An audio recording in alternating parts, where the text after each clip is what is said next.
بسم اللہ الرحمن الرحیم۔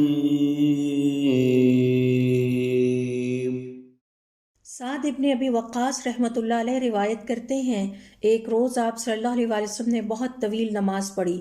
صحابہ کرام رضوان اللہ علیہم اجمعین نے عرض کیا، اے اللہ کے رسول، آپ صلی اللہ علیہ وسلم نے اتنی طویل نماز ادا کی جتنی عام طور پر آپ صلی اللہ علیہ وسلم نہیں پڑھتے۔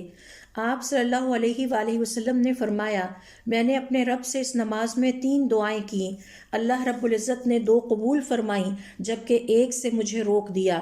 میں نے اللہ تعالیٰ سے دعا کی کہ میری امت کو قحط سے ہلاک نہ کرے، اللہ تعالیٰ نے یہ دعا قبول فرمائی۔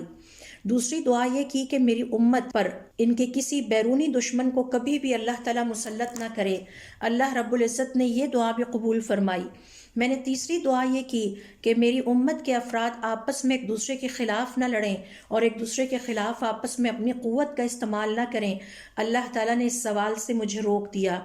اہل علم کے مطابق امت مسلمہ کے لیے اللہ تعالیٰ کی طرف سے آزمائش اور امتحان یہ ہے کہ وہ دنیا اور اس کے مال و اسباب کی وجہ سے آپس میں نہ لڑیں، نہ ہی اپنی قوت اور طاقت کا استعمال آپس میں اپنے مسلمان بہن بھائی کے خلاف کریں، جس سے امت کی وحدت پارا پارا ہو اور بیرونی عناصر کو امت مسلمہ کے خلاف خوش ہونے کا موقع ملے۔ منصب، شہرت، دنیاوی مال و اسباب کی خاطر ایک دوسرے کے خلاف برسر پیکار ہو جانا، لڑنا جھگڑنا، حتیٰ کہ قتل کر ڈالنا، وہ خرابیاں اور فساد ہیں جو قیامت کے قریب مسلمانوں میں ظاہر ہوں گی جب ان کے ایمان کمزور ہوں گے۔ صاحب ایمان اس خرابی اور بگاڑ اور فساد کا حصہ نہیں بنتا اور اپنے ایمان کی حفاظت کرنے والا ہوتا ہے۔